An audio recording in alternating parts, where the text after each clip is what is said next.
And now, hold on to your hat and get ready for part 2 of the incredible discussion of The Battle.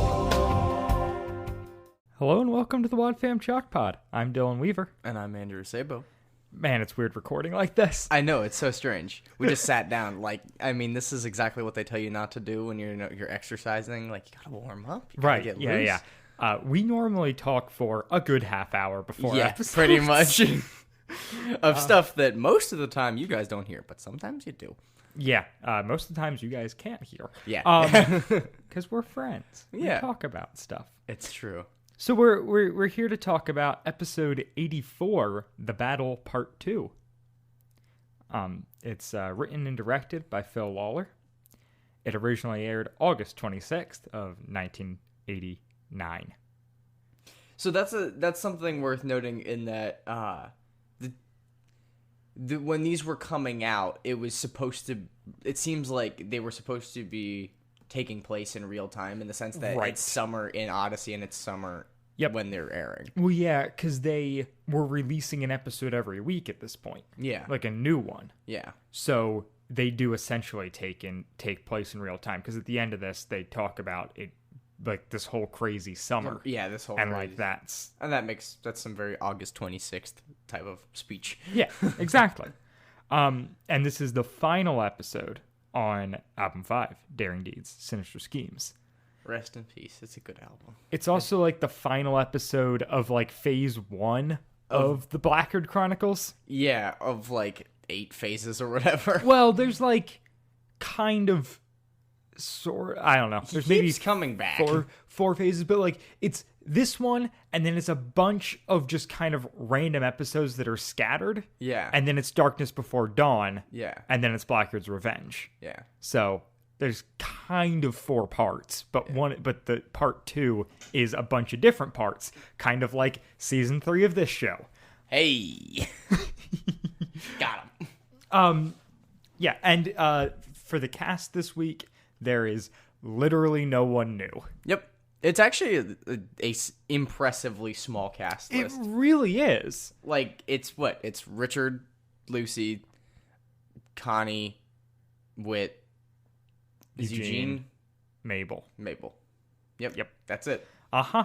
And part of this is because like we never really hear Lucy's parents in the show. No. We hear them like twice. Yeah. We hear her dad once, and he's voiced by Nathan Carlson, who voices Richard Maxwell, which is so weird. Oh no. Hey. Also, I know I don't know if this was in a previous episode or if we talked about it off mic, but Jenny Long, who voices Lucy, I could not figure out what her maiden name was because it is not on the AAO wiki, and that's where my knowledge ends. Thanks, Lee. Found it in my complete guide, the old book. Mullen, Jenny Mullen. There she is. So that's relevant, I guess. It is. Thank goodness I know her maiden name. It's very important. I would be tossing and turning until I knew. Wow. Both tossing and turning. All right. You want to roll? More than anything in the world, I would like you to roll the promo right now. Coming up on Adventures in Odyssey. Congratulations. It appears we were successful. The evil Dr. Regis Blackgaard takes control of Odyssey. Tell them this applesauce program is the most fantastic thing they've ever seen. And to make sure they bring lots of money. Will he succeed? The building's on fire! Tune in to the next Adventure in Odyssey.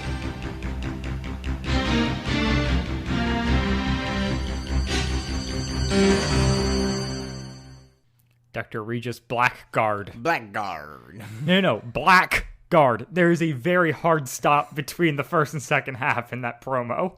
Got him. Blackgaard. Yeah, there's definitely, they turned it into a hyphenated situation when there's no hyphen. So this episode picks up, obviously, as a two-parter, right where the other one left off. Yep. With Richard and Dr. Blackgaard. It picks up with some very intense music. That's true. Underlaying a Chris intro that is like no other. Because she's just like, and now, like, part 2 of the the thing that's going to destroy Wits End, or like it's something really the saga for the Battle of Wits End. Like it's super ominous. Onomatopoeia.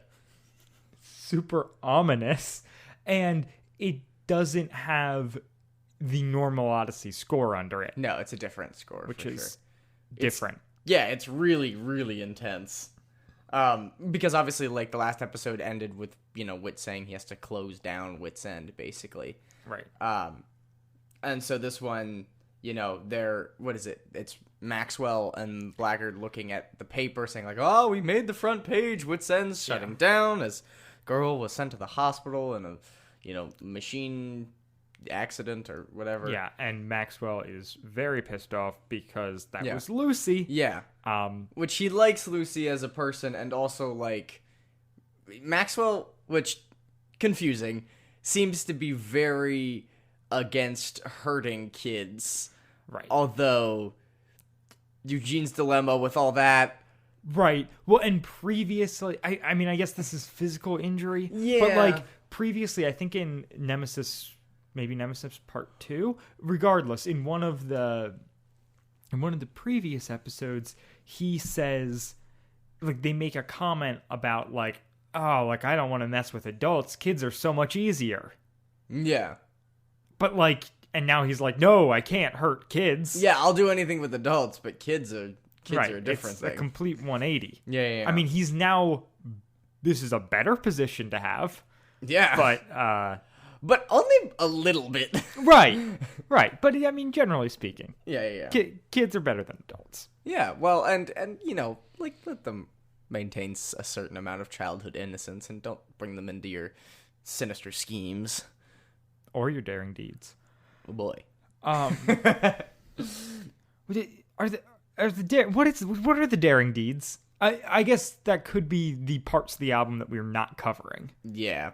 Because it's setting this is a very barn much on fire. I mean, sinister. I guess that, yeah, setting a barn on fire, very daring. Oh, I guess I just realized this now. Wit rescues characters from fires twice in 4 episobles. Yes, he's a fireman. That's his background. Because I guess in the army. those might be the daring deeds. Wit save? I believe he's Navy, not Army. Oh, you're right. You're right. Him getting Tom and the horses out of the barn. Yeah. Him getting Lucy out of the imagination station. Yes. And now him getting... Well, Maxwell. I guess he didn't successfully get Lucy out of the imagination station, but still. Yeah. And now him getting Maxwell out of Blackgaard's castle. Yeah, I'm imagining when he sees Blackgaard's castle going up, he's just like, oh, again. All right. Yep. He does a couple toe touches and then just sprints. Yep. Yeah, because... Thank goodness I had that several-mile walk with Eugene to warm me up. You made the joke I was going to. Really? Absolutely. Woohoo! But yeah, so Blackgaard's so flippant about the whole Lucy thing. Yeah, he doesn't care. Which is kind of what turns Maxwell. And he's like, I'm gonna turn you in. Mm-hmm. And Blackgaard goes full evil, and it's so delightful. Yeah, he's like, oh, you think you can do that? Like, no. I have so much more on you than you could ever pin on me. Yep.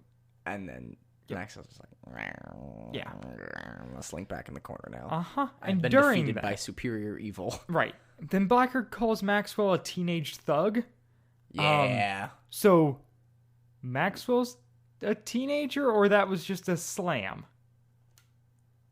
I'm willing to concede that he's within the 19 to 21 age range. So yes, he could actually be a teenager. Okay. 19 barely counts, but okay. It's true. I feel like after you're a legal adult, it doesn't really matter that you're a teenager. Yeah. Except for Instagram, I guess. That's the only time I've ever seen somebody be like, last year's a teenager. I like your Instagram girl impression. It's or dude. Years of practice. So then years. Then Blackgaard villain monologues. Yep. Talks about the fact that he has spent 5 years trying to infiltrate Odyssey. Yep. He talks about he tried to initially buy Wit's End, but was beaten out by Wit and Jenny. Yeah, which that Wit doesn't seem like he's aware of it. Well, so I have a little bit about that. Okay. So that's referencing episode 19, Recollections. Yeah. Which is the episode where Tom is filling Connie in on how Wit came to get Wit's End, which apparently happened 5 years prior. Good to know.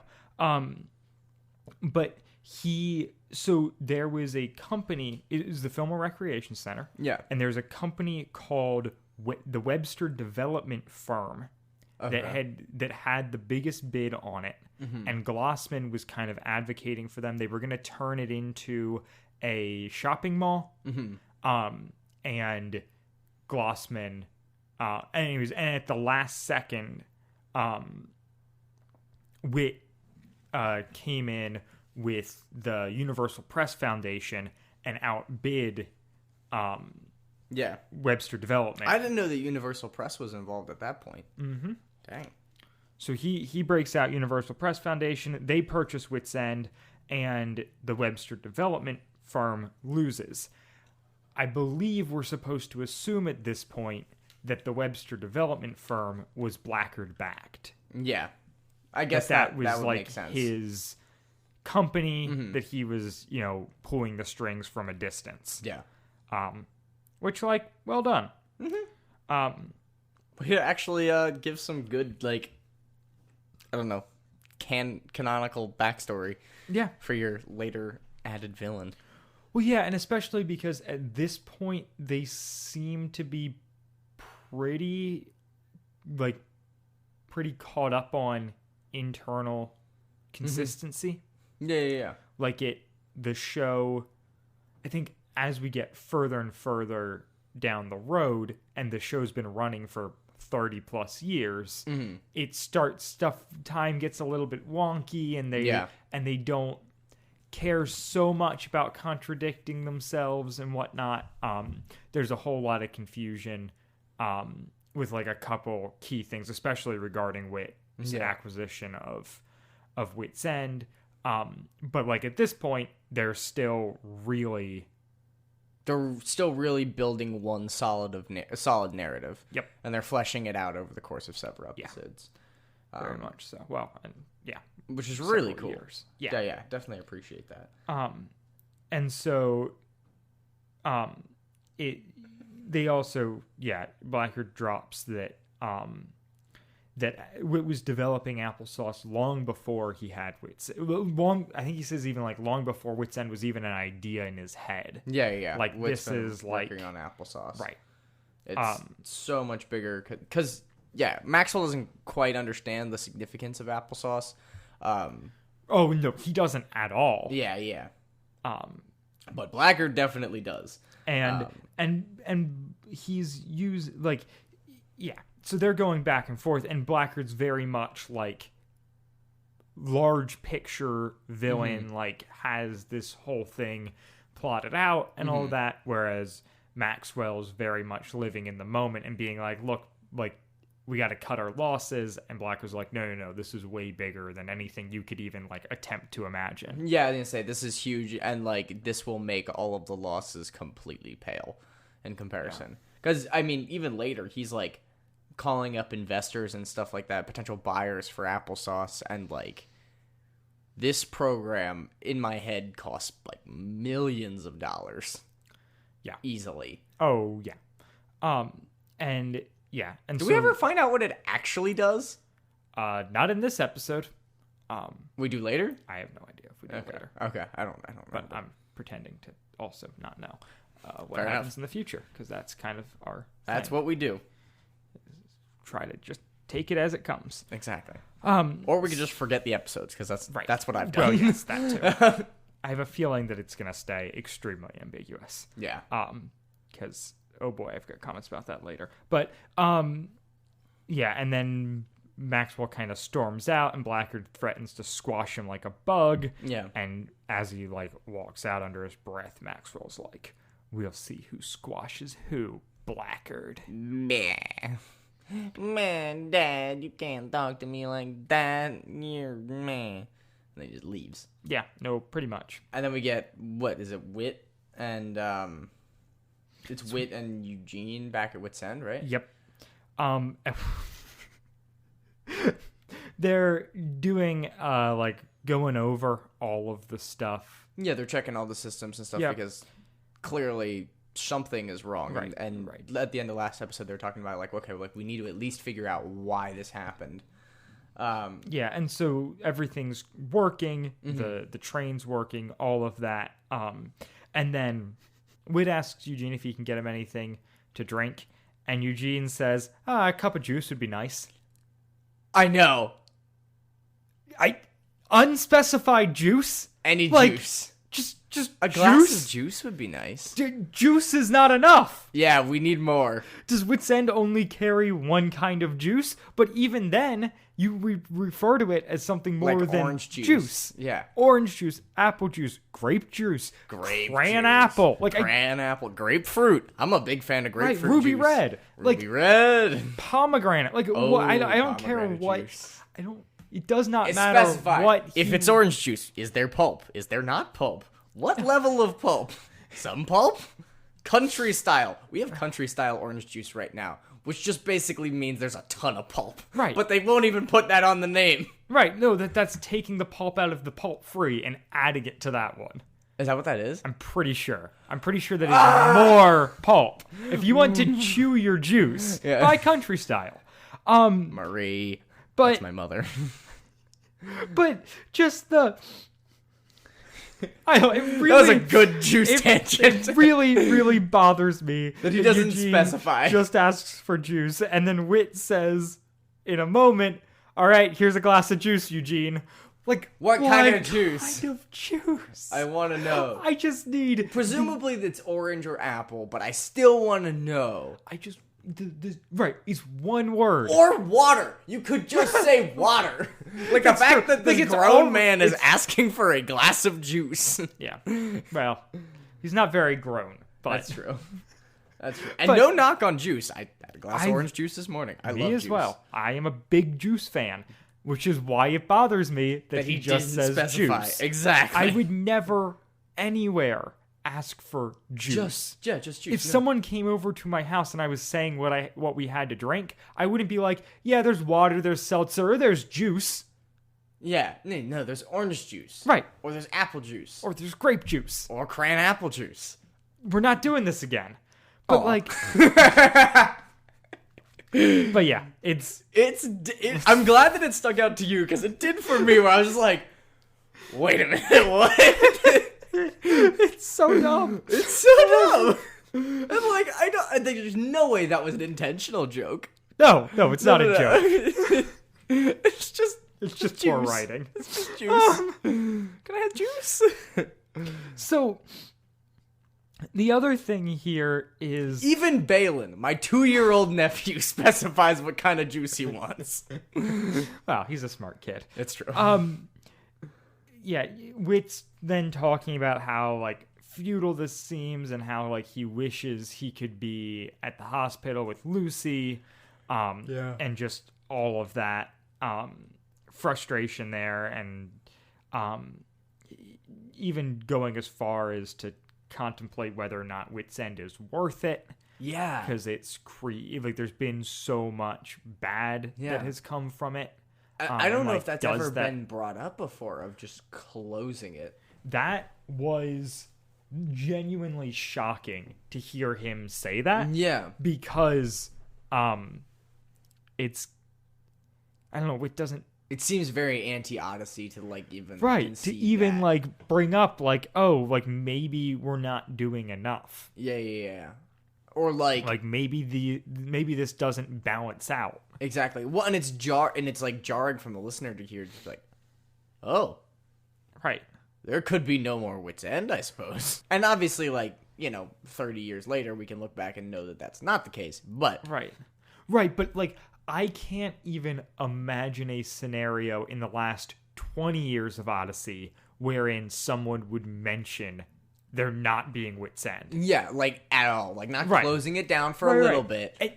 And obviously he doesn't follow through, but the fact that he is even thinking about it and verbalizing that is so nuts. Contrary to, like, what Odyssey becomes. Yeah, exactly. And probably what Odyssey is at that point.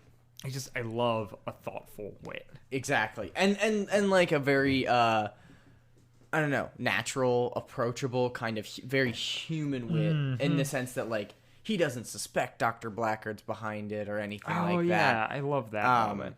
Because there's that's where it goes next, where they're trying to figure out what's like, okay, so how did this happen? And then Eugene talks about, well, you know, you could go into the log of applesauce and see what happens, or you know, if there's anything there.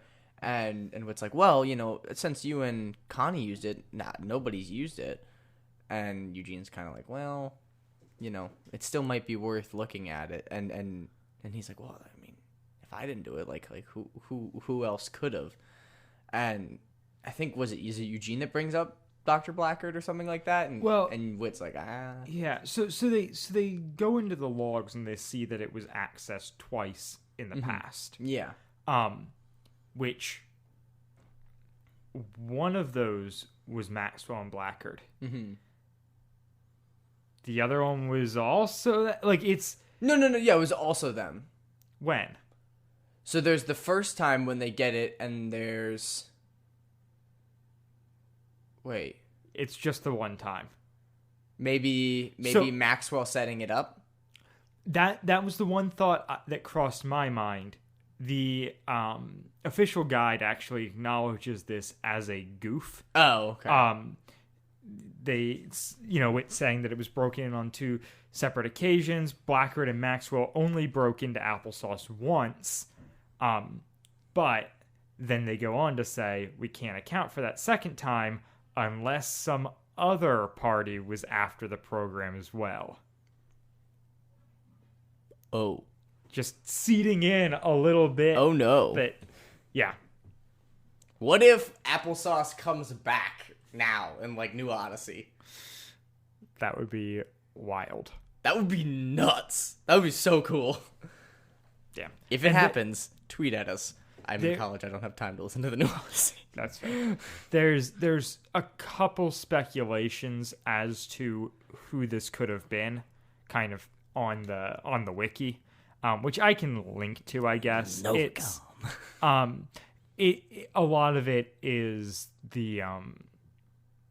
is just like people that like other bad guys in like the spy episodes and whatnot. Yeah. Like, hey, maybe this was the guy that they were hinting at in that thing. Yeah. Or like maybe they were just covering a mistake that they made. Yeah, maybe they just made a mistake.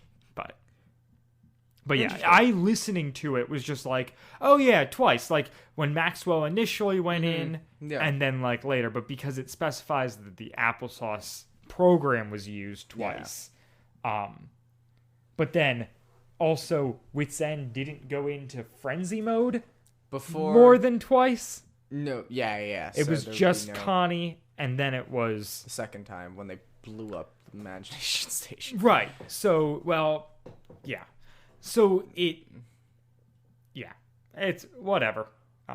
Just figured like I gotta at least acknowledge that there's, something there. Yeah. And then what is it? Richard goes to the hospital, right? Whoa, wait. Did I skip something? Well, we didn't talk too much about the whole thing of one, it's. Wit decides to sit down Eugene and explain what applesauce is. Oh, yeah. That it was developed by him through the Universal Press Foundation, as a on contract to the NSA. Yeah. And his description of it, where he's like, "All right, Eugene, I gotta explain to you what this thing does." This is the sentence he says. It's a very powerful program with capabilities beyond anything we've ever developed. That means nothing, Wit. Yeah. Thanks. That could be a really, really good juicer. The fact that he is bringing it up to say, hey, this was developed in conjunction with the government is important. Yeah. But then, him saying, oh, I'm going to explain to you what it does, and then he just says that line is nothing. No, that's not real. That's not real. That's a non-answer. And also, Wit is a politician. It's so bizarre that whole thing, like, so if this was developed because of the government, why does Wit retain ownership to it? Like, why is it on his machine? Patent. I don't know. Like, it's on his machine. Maybe it's an ongoing development thing where he sold them a prototype or something, and now he's still developing it. Like, he's still in charge of patching it and maybe whatever. But the fact that then he is telling Eugene all this information, which granted isn't much information, but is still like, does Eugene have the clearances for this? No, not even a little bit. And also, like, for literal, like, a thing of national security, right. This man is 18? I mean, right, he's a college student. Yeah. A young one, but like... Yeah. And like, and obviously then, too, it's weird, I guess we didn't talk about this, because this has been the issue since Bite of Applesauce, but if he's like, all right, I'm going to bring Eugene into the loop on this computer that controls Wit's End, why is one of the applications sitting there on the desktop this government program? Yeah. Like, it doesn't have a use in Wit's End other than doing a full system reboot in, like, panic mode. Yeah. Which is not... And then shutting everything down is what it does in Wit's End, which is weird that it has functionality in Wit's End, but whatever. Mm-hmm. And then... Well, maybe my theory for what applesauce is it's a specific type of technology that can interact with a variety. It's like coded in a specific way that it can interact almost universally. And so, like, if he was developing it for the government, then he would still need to patch it and make it more efficient and make it, function with different devices and stuff like that. So it would function at Wit's End in its intended purpose, which is to interact with, like, the soda machine and stuff like that. But, yeah, it does not make sense that it could be both. It's weird that it could be both, and it's weird that it's just sitting out there in the open. At least put it on a flash drive. When a floppy disk is probably more of era. Yeah. When Mabel is only Wit's computer, it's fine. Yeah. But as soon as he brings Eugene into the loop, he needs to hide that program. Yeah. What level 1 can do without a password is not something Eugene should have access to. Especially, if it's a literal government software. Right. So it's... Yeah. That all really stuck out then at this point where we're, like, learning a little bit more of the background, and it's like, what is... I don't understand. Yeah. Wit also, through this, admits to having used it at some point in the past, because he says, well, it's only been... Like, what are these 2 remote times it was used? Like, it's only, aside from the time that you and Connie ran it, I'm the only one who's ever used it. Mm-hmm. And it's like, oh, interesting. So it has used it. Mm-hmm. I wonder what for. And, like, maybe, I wonder, my gut instinct is, I wonder if it has something to do with him trying to save his wife. Oh, I don't know. I wonder if he, like, tried to cure cancer with applesauce or something like that. Maybe. I wonder if we give applesauce too much credit and it's actually just like a technology that can shut down a city grid, and he's just using it small scale to be able to shut down Wit's End. That's probably it, actually. It probably can't cure cancer. I mean, maybe it can. It's left really ambiguous, but if it's just a permanent way to offline electricity in a concentrated area, that's pretty good tech. And it would make sense that the government wants it, though not necessarily the NSA, and it would make sense that Blackgaard wants it, and it would make sense with what it's doing in Wit's End. But we don't know. No, we don't. It's so abstract. Yeah. And that's just the way much it like is. God. So Wit then... Wit and Eugene together realized that Maxwell was probably the guy who hacked into it. Mm-hmm. And because of that, like, by proxy is probably Blackgaard, and Wit says, I don't want to believe it, but I have to consider all the possibilities. Yeah, like that line really stuck out to me too, of him just really giving Blackgaard the benefit of the doubt and, like, you know, understanding that, like, yeah, he disagrees with Blackgaard and he doesn't think that Blackgaard's a good dude, but, like, not assuming just because he doesn't like him that he's the most malicious person and is behind this great, you know, felony, basically. Yeah. It's such a good Wit moment. And then now we go to Richard in the hospital? Yeah, well, we go to Connie and Lucy in the hospital. Yeah. Because Lucy's awake now, and everything hurts inside and out. Yeah. I feel so bad for her. And she's like, I wanted to be, you know, like, I was tired of being a little, you know, Miss Perfect and little goody two-shoes, and, like, I wanted to be unique and special. And I messed everything up, and I got what I deserved. And ouch. But also, like, Connie really is good in this moment where she's like, well, nobody expects you to be perfect. Yeah. And, like, things are okay. And Connie is such a good really comforter. Good.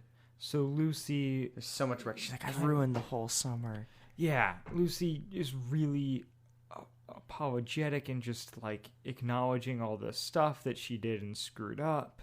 The voice acting is so good. It's just... Yeah. And it's really tough. And then Connie is, like, so reassuring to her and actually, like, apologizes as well. Yeah. Of, like, she came down harder than she maybe needed to. Like, she could have done it with more grace. And it's lovely. And then Maxwell walks in and we cut to commercial. Hey, Lucy. Oh, Maxwell. We need to roll these shows advertising during the advertising breaks for the Odyssey. Yeah, we're not putting ads on this show, Andrew. No, that wouldn't happen. Unless, is there any sponsor that we could get that you would be like, okay. I would accept sponsorship from the Adventures in Odyssey Club. Yo. We could actually probably do that. I do not think we could actually probably do that. Maybe. I feel like if you're listening to this show, you either have it or you're not going to get it. Or you're us. And we didn't have it, and then we did get it. Right. Because of this show. You know what? I just sold it.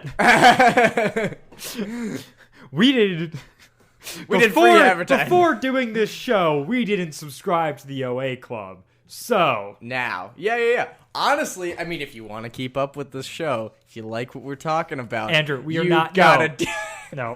No. They are not paying us. They will never pay us. Phil Lawler, Paul McCusker, they would not have it. Unless we've been reached out to them by them before. Oh man! All right, that's what we do. No bargaining chip. We'll cover your books, but you gotta sponsor the pod. That's getting cut. Yeah. So Maxwell. I interject. If Diet Dr. Pepper wants to sponsor the show, I will overrule you. Oh my word. Yeah, honestly, if anybody wants to sponsor, talk to Andrew, because he's actually going to be the one who caves, not me. It's true. Dylan is much stronger of will than I.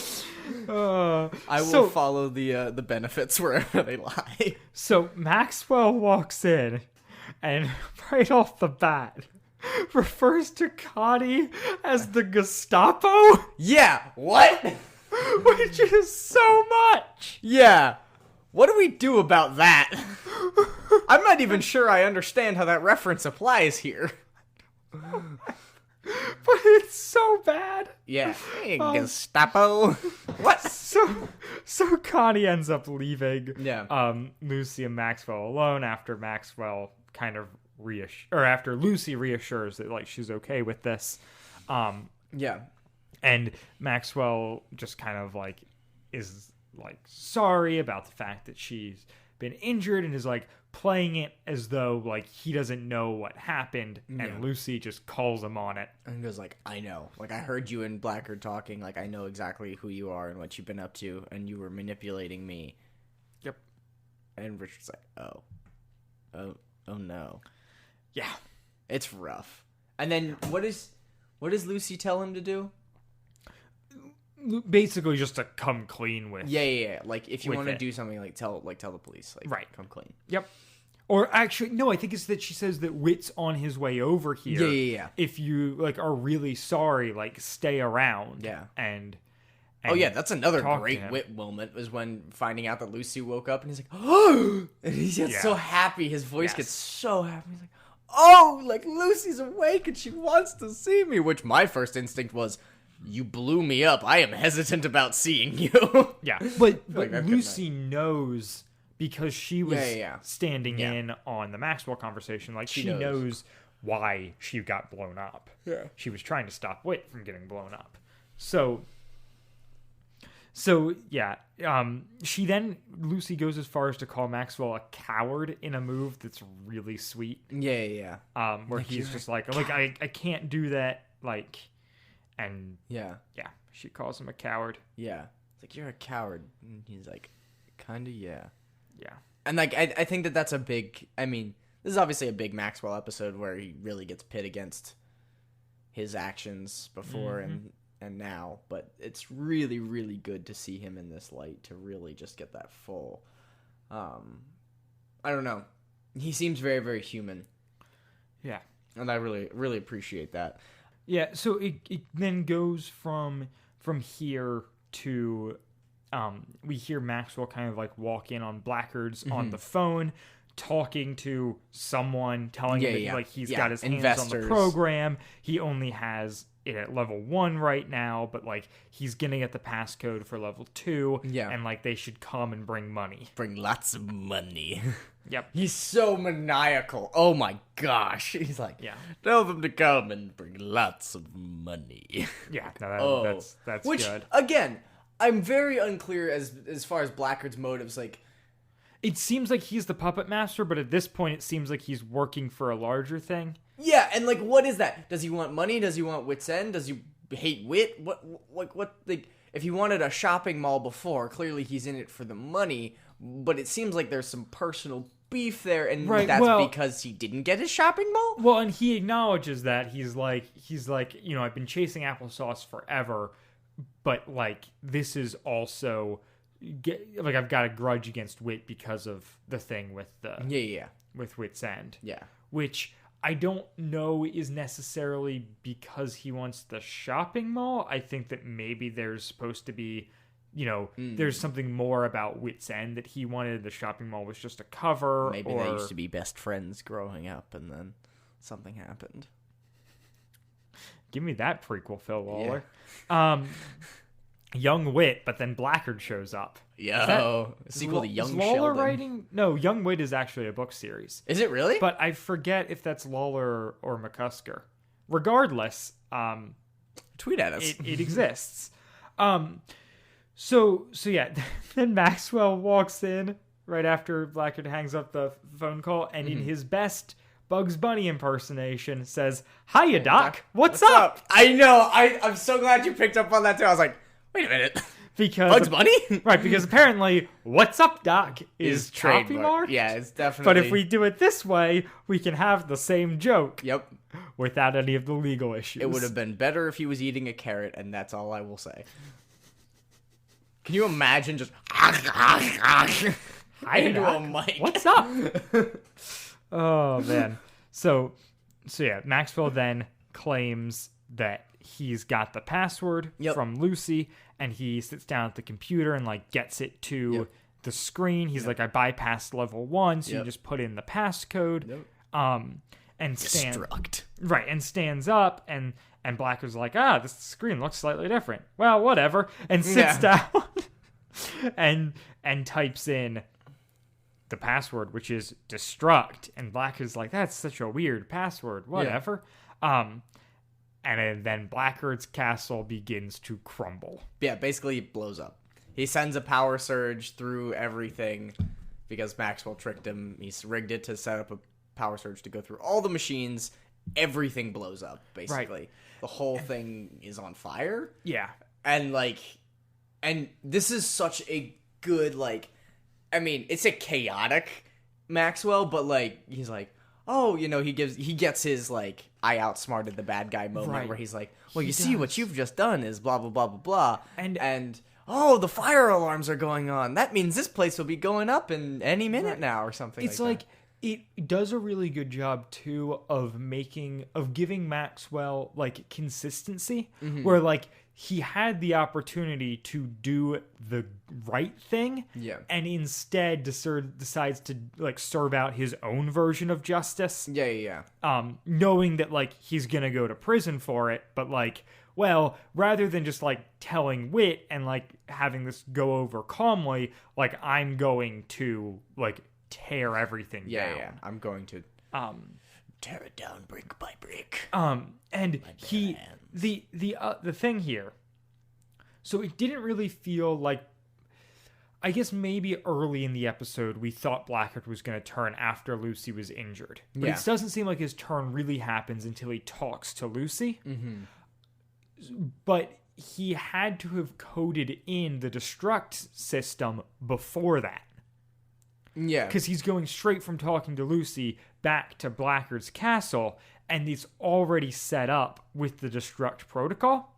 So either he had been putting it there in case he needed to blackmail Blackgaard at any point, or he did it earlier that day or whatever. But it does show. Well, and considering it's pretty much using existing software that he already knows about, it wouldn't be super difficult to kind of copy and paste it, Right, he's doing a similar thing to what they did at Wit's End, but on a larger scale, for sure.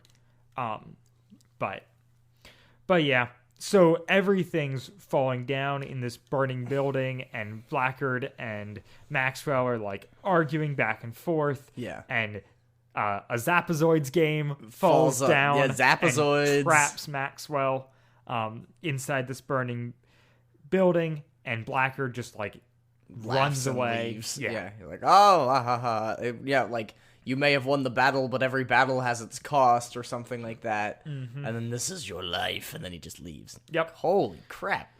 And you are the bad person, Dr. Blackgaard. Right. And then Wit bursts in.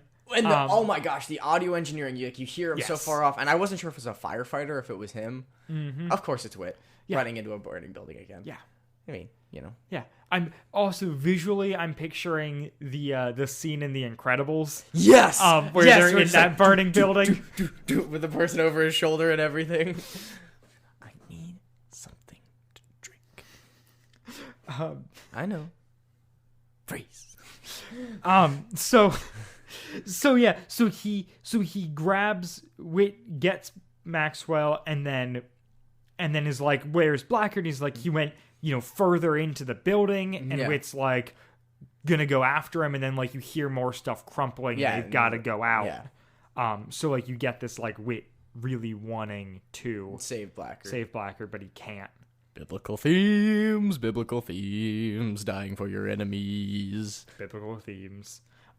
We need a new jingle. And then there's a really good exchange between Wit and Maxwell outside of the building, where Maxwell's like, you saved my life. Why? Yeah. And Wit's two reasons. One, you've got a lot of explaining to do. And Maxwell's like, okay, what's the other reason? Wit says a fantastic line of just your life is worth saving. Yeah, I know. It's so good. This is the best Wit. I mean, I think you're right. Hal Smith is my favorite. He's so good. He's so well written. This is the gold standard for what Wit should be always. Amen to that. He is sweet. He is kind. He is trusting. He is also human. He is not unnecessarily skeptical.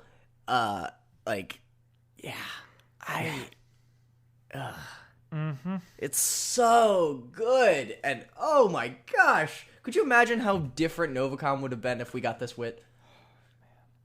It would have been That would have been really, really interesting. Yeah. If Wit wasn't the, like, skeptical. Yeah. My senses are tingling. I never noticed it going, like, listening to stuff as a kid and whatnot, but, like, the humanity of Wit in these early episodes is so great and provides such a crazy contrast to what we covered in Novacom, and, like, Sacrificial Escape, and, like, a lot of the more recent stuff. Mm-hmm. I'm not saying old Wit's always perfect. Yeah. Modesty is the best policy is a great example of that not being the case. But, like, I like that he is... like, his main thing is being kind. Yeah, his main thing is being kind. It's not being clever or winning. Yeah. Or being superior. Right. Like, or being, like, almost a higher power in like, oh, something's wrong, we got to go to Wit. He's our, our kind of god conduit or whatever. Like, no, he feels very much like a person and less of an idea at this point. Mm-hmm. And I think that, like you said, where, like, because the show's been around for so long and everything has gotten so much more vague as far as what time is and what's self-contradicting and stuff like that, who Wit as a human has kind of been lost to a certain extent, and what we have now is Wit as a construct within Odyssey. Yeah, that's fair to say.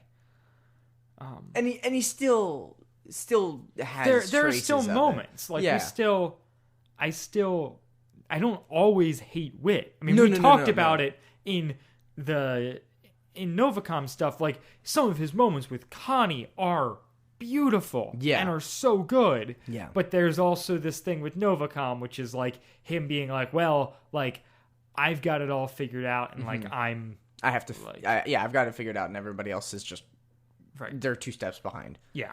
And so it's just nice seeing this very compassionate Wit. Exactly.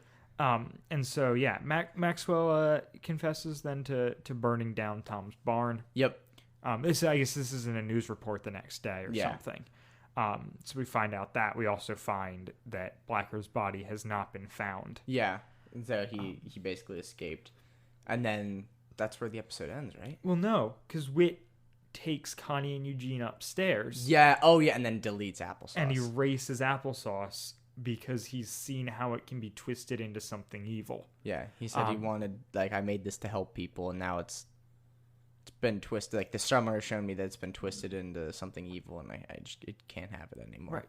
Which is very much paralleled in Novacom when he deletes the imagination station after it's become he self-destructs the imagination station after it's become like the means by which the enemy is working kind of situation. And it's just, that's good. And then he announces kind of smugly that he's going to be bringing back Wit's End. He does like this fun redirect where he's like, I can't open it until about a week. Yeah, because we got some work to do. Yep. Like, what are you guys doing? We got to get more ice cream and all this stuff. And so he sends off... Does Wit make his own ice cream? I assume so. That'd be awesome. I really hope he makes it himself. He sends off Connie and Eugene to start working on getting it back into shape, and they're just so excited and bickering in like the way that like they're you think Wit's End pays so good. No, but I mean it could. Unfortunate. That'd be great if it did. I think more than anything, it's just a good place to work. Yeah, it's a solid work environment, like the do-si-do. And then so we have them, Connie and Eugene, bickering in the background, and then Wit says a prayer to take us out. Yeah, and it's so good. They're bickering in the background, and Wit's like, thank you so much that like things are okay, and I pray for healing, and it's so good. Yeah. It's such a genuine, like, Yeah. And we've talked before about how little prayer is in this show, and that makes the instances in which it is there so much more impactful. And it's more poignant by far. I love it here.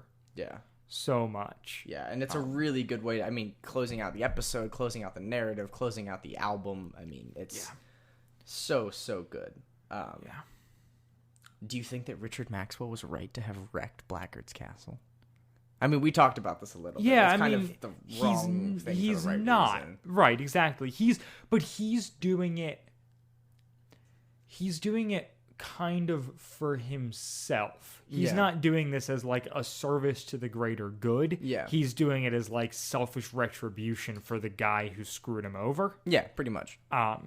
Which is, Not good, but I mean, very he did lovely. end up taking out the bad guy, so there's that. Yeah. But yeah, so that's the episode. Goodness gracious. Yeah. Any closing thoughts? I mean, we kind of hit on everything. Like, I really like Yeah. this era of. I wish we had gotten more Eugene and Connie this episode. I mean, just I love their dynamic so much. It would have been nice, but like obviously, you know, there's only so much you can do given the time allotted, and it was still a really good Connie episode. It's just so good. Like, wow. Yeah, I am. Good on you, Odyssey. So glad we're Phil Lawler, doing this props. series. I tip my imaginary cap to you, my friend.